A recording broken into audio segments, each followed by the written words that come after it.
വിശുദ്ധ മത്തായി അറിയിച്ച സുവിശേഷം 21-ാം അധ്യായം 28 മുതൽ തിരുവചനങ്ങൾ. പറയുന്ന വാക്കല്ല, ചെയ്യുന്ന പ്രവൃത്തിയാണ് പ്രധാനം.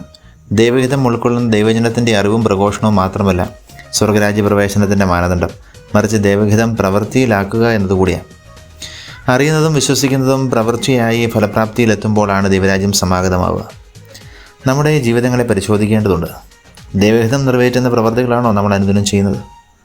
ദൈവ തിരുമുമ്പിൽ പ്രതിജ്ഞകൾ എടുക്കുകയും അവ പാലിക്കാതിരിക്കുകയും ചെയ്യുന്നവരാണോ നമ്മളെന്ന് എല്ലാ ജീവിതാന്തസ്സിലുള്ളവർ ധ്യാനിക്കണം.